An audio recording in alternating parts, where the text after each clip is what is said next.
சொந்தங்களுக்கு வணக்கம்.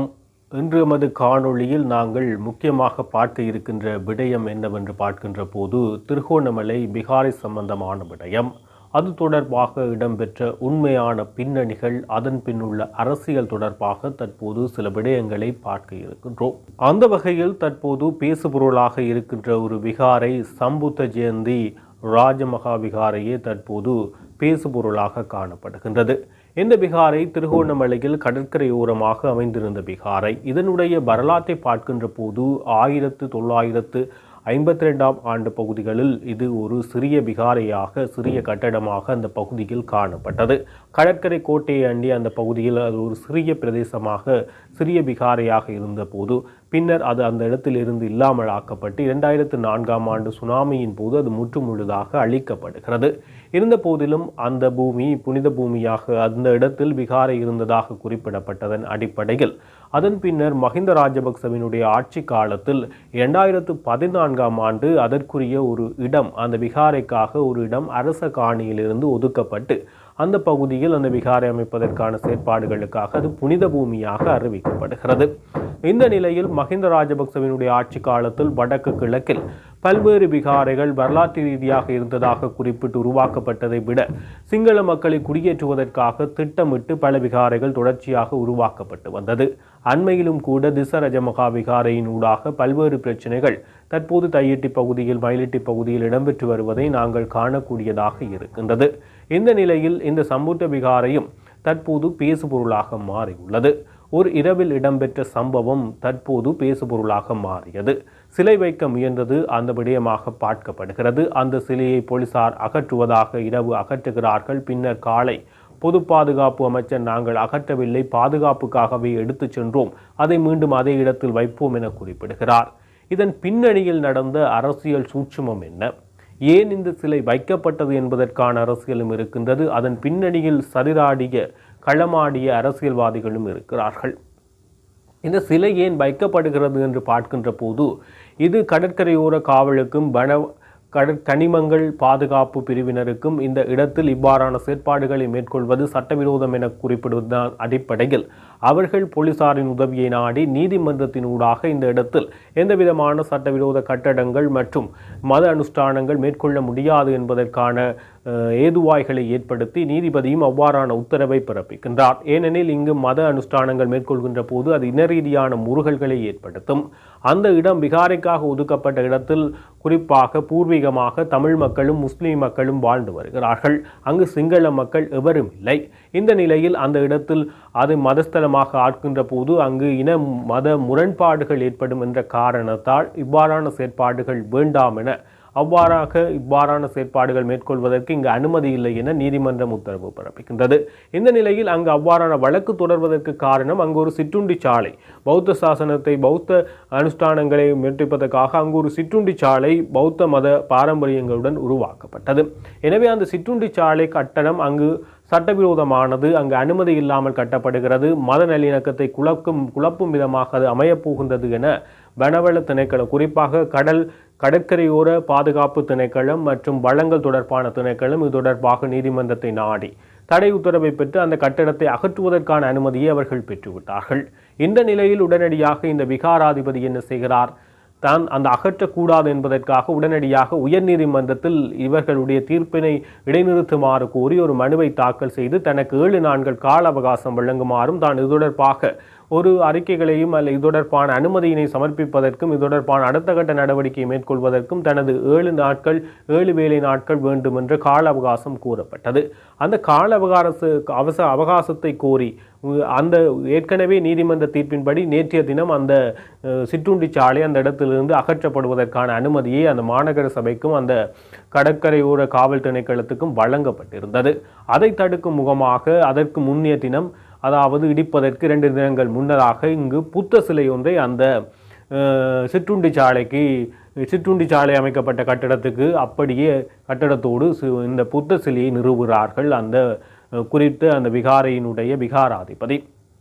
இவ்வாறு நிறுவுவதன் காரணமாக இந்த புத்த சிலை நிறுவப்பட்டதன் பின்னர் அது ஒரு வணக்க ஸ்தலத்துக்குரிய இடமாக மாற்றப்பட்டு அந்த பக்கத்தில் உள்ள இந்த சுற்றுச்சாலை அல்லது இந்த கட்டடம் அகற்றப்படுகின்ற போது அது நிச்சயம் பூதாகரமான ஒரு விடயமாக மாற்றப்படும். இதன் ஊடாக இதை வைத்து இனவாதத்தின் ஊடாக அனுர அரசாங்கத்துக்கு மேலும் அடைக்க முடியும் என்ற ஒரு நிர்பந்தம் அனுர அரசாங்கத்துக்கு ஏற்கனவே பௌத்த மதம் தொடர்பாக அனுர அரசாங்கம் ஆட்சிக்கு வர முன்னரே பல்வேறு மகாநாயக்க தேரர்களும் அதிருப்தி அடைந்திருந்தார்கள். இந்த நிலையில் தொடர்ச்சியாக இவர்கள் எதிர்க்கட்சிக்கு தற்போது நுகேகொடையில் ஒரு போராட்டத்தை மேற்கொள்ள இருக்கிறது. எனவே இந்த பின்னணிகளை அடிப்படையாக கொண்டு அனுர அரசாங்கத்துக்கு இருக்கும் நெருக்கடியை கச்சிதமாக அந்த பௌத்த பிக்கு பயன்படுத்த நினைக்கிறார். அதன் பின்னால் மகாநாயக்க தேரர்கள் இருக்கிறார்கள் என்பது தற்போது குரல் கொடுக்கின்ற மகாநாயக்க தேர்களின் ஊடாக அறிய முடிகிறது. எனவே அந்த சிற்றுண்டி சாலையை அகற்ற விடாமல் செய்வதற்காக இவர்கள் புத்த சிலையை கொண்டு வருகிறார்கள். புத்த சிலை வந்தவுடன் கடற்கரையோர காவல் திணைக்களம் மற்றும் வள்ளங்கள் தொடர்பான திணைக்களம் அது தொடர்பாக உடனடியாக போலீசாருக்கு முறைப்பாடு செய்து அந்த இடத்துக்கு போலீசார் விரைகிறார்கள். அப்போது அந்த இடத்தில் புத்தர் சிலைக்கு சேதத்தை ஏற்படுத்தும் விதமாக தமிழ் மக்களோ முஸ்லிம் மக்களோ அங்கு செல்லவும் இல்லை, அவர்களுக்கான அனுமதியும் வழங்கப்படவில்லை. ஏன் ஊடகவியலாளர்களுக்கு செய்தி சேகரிப்பதற்கு கூட அங்கு அனுமதி வழங்கப்படவில்லை. அவ்வாறான ஒரு பாதுகாப்புடன் இருந்த அந்த பகுதி அவர்கள் சென்று அந்த புத்த சிலையை சேதமாக்குவார்கள் என கிடைத்த தகவலுக்கு அமைய போலீசார் அவ்விடத்துக்கு சென்று அந்த புத்த சிலையை எடுத்துச் சென்றதாக குறிப்பிடுகிறார்கள். ஆனால் அப்பொழுது அந்த புத்த சிலையை அகற்றும் மும்முரமாக தேசிய மக்கள் சக்தி அரசாங்கத்துக்கு தகவல் சென்று உடனடியாக சட்டவிரோதமானதை அகற்றுவதற்கான நடவடிக்கை சட்ட ரீதியாக தேசிய மக்கள் சக்தி அரசாங்கம் அந்த இரவு மேற்கொள்கிறது.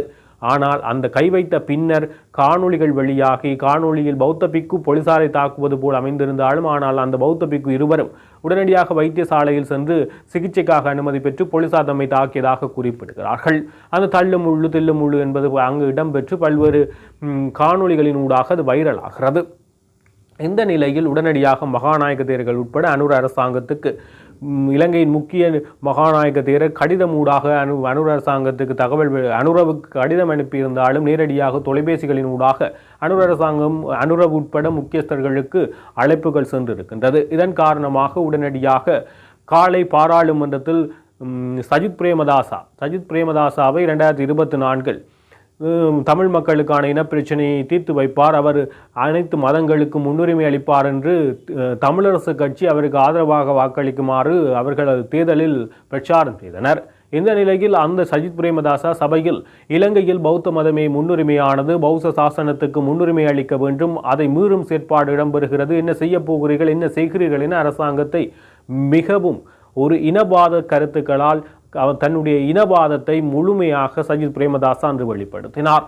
இந்த நிலையில் ஆனந்த விஜயபால இல்லை, நாங்கள் அவ்வாறு செய்யவில்லை, அந்த புத்த சிலையை பாதுகாப்பதற்காக அவ்வாறு செய்தோம், இன்று மீண்டும் அதே இடத்தில் அந்த புத்த சிலை பிரதிஷ்டை செய்யப்படும் என குறிப்பிட்டு இதை இனவாதமாக்க வேண்டாம், எவரும் இனவாதமாக்க வேண்டாம் என நலிந்த ஜெயதிச, ஆனந்த விஜயபால, பிமல் ரத்நாயக்க அனைவரும் ஒரே குரலில் அறிக்கை விடுகிறார்கள். அதை இனவாதமாக்க வேண்டாம், சட்டவிரோதமாக என்பதை அவர்களும் ஏற்றுக்கொள்கிறார்கள். ஆனால் அதற்கு சட்ட ரீதியான நடவடிக்கை அவர்களால் செய்ய இயலவில்லை. ஏனென்றால் பின்னால் மகா சங்கம் மிகவும் இறுக்கமாக நிற்கிறது.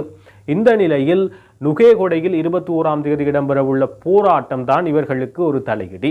ஏனென்றால் அந்த போராட்டத்தில் மக்கள் ஆதரவு இல்லாமல் இருந்தது. தற்போது இந்த பிரச்சனையை அடிப்படையாக கொண்டு பௌத்த பிக்குகள் அந்த நுகேகொட போராட்டத்தில், அதாவது இந்த நுகேகொட போராட்டத்தை எதிர்க்கட்சிகள் நடத்துவதாக குறிப்பிட்டாலும் அங்கு பொதுஜன பெரமுனவே தலைமையேற்று செயல்படுகிறது. குறிப்பாக நாமல் ராஜபக்சவின் தலைமையிலே இந்த போராட்டம் இடம்பெறுகிறது. அவரே பல்வேறு தரப்புகளையும் சந்தித்து தமக்கான ஆதரவை கோரி வருகிறார். முக்கிய எதிர்க்கட்சியான தேசிய மக்கள் சக்தி இதில் பங்கேற்க மாட்டோம் என அறிவித்த நிலையில் ஐக்கியம் தேசிய கட்சி, சுதந்திர கட்சி ஆகியவற்றுடன் நேரடியாக சென்று அவர்களுடைய அலுவலகத்தில் கலந்துரையாடல்களை மேற்கொண்டதுடன் அண்மையில் சுமந்திரனையும் சந்தித்திருந்தார். எனினும் தனித்தனியாக தமிழரசு கட்சியின் பாராளுமன்ற உறுப்பினர்களுக்கு அழைப்பு விடுக்கப்பட்ட போதிலும் அவர்கள் அதனை ஏற்றுக்கொள்ளவில்லை என தமிழரசு கட்சியின் பாராளுமன்ற உறுப்பினர்கள் ஸ்ரீதரன் உட்பட சிலர் தெரிவித்திருந்தனர். இந்த நிலையில் சுமந்திரனுடனான சந்திப்பு நாமல் ராஜபக்ச மேற்கொண்டிருந்தார். அது தொடர்பாக சுமந்திரன் உத்தியோகபூர்வமாக முடிவுகள் தொடர்பாக அறிவிக்கவில்லை. ஆதரவு வழங்க மாட்டோம் என தமிழரசு கட்சி குறிப்பிட்டதாக குறிப்பிடப்படுகிறது. இந்த நிலையில் இவ்வாறு இருக்க இந்த பௌத்த பிக்குகளினுடைய ஆதரவு கிடைக்கப்பெறும் பட்சத்தில் தேசிய மக்கள் சக்தி அரசாங்கத்துக்கு மிக பெரும் அடியாக அது மாறும். இந்த பௌத்த இவ்வாறான பிரச்சனை ஒன்றை ஏற்படுத்தி பௌத்த தேரர்களினுடைய ஆதரவினையும் சிங்கள மக்களுடைய ஆதரவையும் மேற்கொள்வதற்காக மஹிந்த ராஜபக்ச தரப்பு, குறிப்பாக மஹிந்த ராஜபக்சவின் வியூகமாக இது இருக்கலாம் என்ற சந்தேகங்கள் ஏற்படுகிறது. குறிப்பாக மஹிந்த ராஜபக்ச மகாநாயக தேரர்களை இன்றைய தினம் அவருடைய பிறந்த தினம். அதற்கு முன்னராக இந்த பெரித்தோதல் மற்றும் வழிபாடுகளுக்காக அவர் பௌத்த பிக்குகளையும் அதாவது மகாநாயக தேரர்களையும் சந்தித்தார். அதாவது தங்காலை இல்லத்தில் பல்வேறு மகாநாயக தேரர்களும் அவரை சந்தித்தனர். ஏனெனில் அவருடைய காலத்திலேயே பௌத்த மதத்துக்கான முன்னுரிமை மிகவும் அதிகமாக அளிக்கப்பட்டு பௌத்த மதம் போஷிக்கப்பட்டது. அத்துடன் பௌத்த பிக்குகளுக்கு மிதமிஞ்சிய அதிகாரம் அவருடைய ஆட்சியில் வழங்கப்பட்டது. குறிப்பாக வடக்கு கிழக்கு பகுதிகளில் விடுதலை புலிகளில் அளிக்கப்பட்ட பின்னர் தாராளமாக பௌத்த விகாரைகளை கட்டுவதற்கும் பல்வேறு இடங்களை அவர்கள் காட்டிய இடங்கள், அவர்களுடைய வரலாற்று தேவைக்கான இடங்கள், தமிழ் மக்களின் இனப்பரம்பலை எங்கு ஒடுக்க முடியும் போன்ற இடங்களை அடையாளம் கண்டு அவர்கள் காட்டிய எல்லா இடத்திலும் மஹிந்த ராஜபக்ச புனித பூமியாக அவற்றை அறிவித்து அவற்றை பிக்குகளினுடைய கட்டுப்பாட்டுக்குள் கொண்டு வருவதில் மிக முக்கியமாக செயற்பட்டவர் மஹிந்த ராஜபக்ச. எனவே அவர் தற்போது அந்த விடயத்தை தூண்டும் வகையிலே இவ்வாறு அங்கு தூண்டி பௌத்த விகாரை ஒன்றை அதாவது பௌத்த சிலையை ஒன்றை அங்கு நிறுவி ஒரு பிரச்சனையை ஏற்படுத்தி அனுர அரசாங்கத்துக்கு அதை ஒரு தலையீடியாக மாற்றி அவர்கள் தாங்கள் சட்டபாட்சி மாற்றம் இனவாதத்துக்கு அனுமதிக்க மாட்டோம், மதவாதத்துக்கு அனுமதிக்க மாட்டோம் என அவர்கள் ஒரு முகத்தை காட்டி இருக்கிறார்கள். அவர்களுடைய உண்மை முகத்தை காட்டுவதற்காக அதன் ஊடாக நாமல் ராஜபக்சவினுடைய போராட்டத்தை வெளிப்படுவதற்காக இந்த சதி திட்டம் இடம்பெற்றதாக கூறப்படுகிறது. அவ்வாறான காய் நகர்த்தலில் மேற்கொள்ளப்பட்டு கச்சிதமாக ராஜபக்சாக்கள் வென்றுள்ளார்கள் என்றே கூற முடியும். ஏனெனில் முதல் அவர்களுடைய தமிழ் மக்களுக்கும் தற்போது மாற்றம் என குறிப்பிடுகின்ற அனைவருக்கும் தம்மை நம்பி வாக்களித்த மக்களுக்கும் ஒரு முகத்தை காட்டுகின்ற அனுர அரசாங்கம் முதற்கட்டமாக சட்ட நடவடிக்கை எடுக்கிறார்கள். ஆனால் பின்னால் வந்த மகாநாயக தேரர்கள் உட்பட பல்வேறு தரப்பினருடைய எதிர்ப்புகள், அங்கு சிங்கள மக்களும் இனவாத ரீதியாக அங்கு முரண்பாடுகள் ஏற்பட போகின்றது என்ற இனவாத ரீதியான ஒரு கும்பலையும் அங்கு அனுப்பி அந்த இடத்தை ஒரு சர்ச்சைக்குரிய இடமாக மாற்றியதன் பின்னர் அது இனவாதமாக மாற்றப்படும் என்ற ஒரு கருத்தை அனைத்து ஆட்சியாளர்களும் தெரிவிக்கின்ற கருத்தை தெரிவித்துக் கொண்டு அவர்களுடைய சட்டம், நீதி, சமத்துவம் என்பனவற்றை குழி தோண்டி புதைக்கும் வகையில் ஒரு அரசாங்கம் அன்றைய தினமே காலை செயற்பட்டது.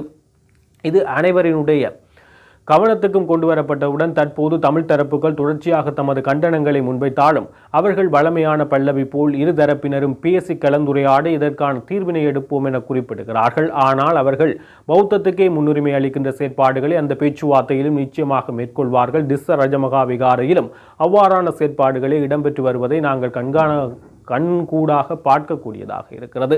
எனவே இதில் எந்த ஐயப்பாடும் இருக்க போவதில்லை. அவர்கள் இதை பூசி மெழுகவே பார்க்க போகிறார்கள். ஆனால் இந்த அனுர அரசாங்கத்தினுடைய வாக்கு வங்கிக்கு தமிழ் மக்கள் மத்தியில் உள்ள வாக்கு வங்கி தற்பொழுது குறைகின்ற சாத்தியப்பாடுகளை இந்த சம்பவம் ஏற்படுத்தியுள்ளதுடன் தென்னிலங்கை பரப்பிலும் அனுரகுமார அரசாங்கத்தின் மீது சில விமர்சனங்கள் தற்போது பரவலாக மக்கள் மத்தியிலும் இந்த தேரர்கள் மீது போலீசார் நடந்து கொண்ட விதம் என்பன சித்தரிக்கப்படுவதன் அடிப்படையில் ராஜபக்சவினுடைய கை ஓங்குவதற்கான நடவடிக்கைகள் அல்லது ஓங்குவதற்கான சாத்தியப்பாடுகள் தற்போது அதிகரித்திருக்கிறது. அடுத்ததாக இந்த அனுர தரப்பு தற்போது தமிழரசு கட்சியினை சந்திப்பதற்கான அழைப்பு விடுக்கப்பட்டுள்ளது. அது தொடர்பான இந்த விடயத்தில் இந்த திருகோணமலை விவகாரமும் பேசப்பட போவதாக குறிப்பிடப்படுகிறது. முக்கியமாக தலைவர் அதாவது தமிழரசு கட்சியினுடைய தலைவர் சிவஞானம் மற்றும் செயலாளர் சுமந்திரன் ஆகியோர் அனுரகுமார திசாநாயக்கவை சந்திப்பதற்காக கடிதம் மூலம் கோரிக்கை விடுத்தனர். தற்பொழுது இடம்பெற்ற வரவு செலவு திட்டத்திலும் தமிழரசு கட்சி வரவு செலவு திட்டத்தை ஆதரிக்காமலும் எதிர்க்காமலும் நடுநிலையாக செயற்பட்டது. இதன் அடிப்படையில் தாங்கள் ஜனாதிபதி அதாவது அனுர தரப்புடன் பேச்சுவார்த்தைக்கு செல்ல போவதன் அடிப்படையில் அவர்களுடைய வரவு செலவு திட்டத்தில் தங்களுக்கு எதிர்ப்பு இல்லை, நம்பிக்கை இருக்கிறது. தம்முடைய பிரச்சனைகள் தொடர்பாக தீர்வு கிடைக்கும் என்ற நம்பிக்கையினால் தான் அவர்கள் அவ்வாறு ஆதரவாகவும் இல்லை, எதிராகவும் இல்லை, நடுநிலையாக அதாவது குறிப்பாக வரவு செலவு திட்டத்தை எதிர்க்கவில்லை. அதை குறிப்பாக அனுர அரசாங்கமும் சுட்டிக்காட்டியது. பிமல் ரத்நாயக்க இது தொடர்பாக குறிப்பிடுகின்றார். தமிழரசு கட்சி எங்கள் மீது நம்பிக்கை வைத்துள்ளது. அனுரகுமார திசாநாயக்க அவர்களுடைய இனப்பிரச்சனை தொடர்பாகவும் இந்த தேசிய பிரச்சனைக்கு தீர்வு வழங்குவார் என்ற நம்பிக்கை தமிழரசு கட்சியிடம் இருப்பதன் காரணமாகவே அவர்கள் இம்முறை வரவு செலவு திட்டத்தை எதிர்க்கவில்லை, ஆதரவாக நிற்கிறார்கள் என்ற ஒரு கருத்தை குறிப்பிட்டார். சுமந்திரனும் அதாவது தமிழரசு கட்சியினுடைய உறுப்பினர்களும் அவ்வாறான நிலைப்பாடில் இருக்கின்றனர். ஜனாதிபதியை சந்திக்கின்ற போது இனப்பிரச்சனை தொடர்பான தீர்வு புதிய அரசியலமைப்பில் எவ்வாறு முன்வைக்கப்பட போகின்றது, அத்துடன் 13வது திருத்தத்தை முழுமையாக நடைமுறைப்படுத்துதல், தமிழ் மக்கள் எதிர்கொள்கின்ற காணி மற்றும் பல்வேறு பிரச்சனைகள் தொடர்பான விடயங்களுக்கான தீர்வு மற்றும் இந்த திருகோணமலை விவகாரம், அத்துடன் இந்த பௌத்தமயமாக்கல் விவகாரம் பேசப்பட போகின்றது. அதற்கான முடிவு என்ன எடுக்கப்பட போகின்றது என்று குறிப்பிடப்பட்டாலும் அழகுமார திசாநாயக்க நிச்சயமாக பேச்சுவார்த்தையினூடாக தீர்த்து வைப்போம் என்ற மழுப்பல் பதிலியை வழங்குவாரே தவிர சட்ட ரீதியாக அதனை மேற்கொள்வாரா என்பது நிச்சயமாக சந்தேகமான ஒரு விடயமாக பார்க்கப்படுகிறது.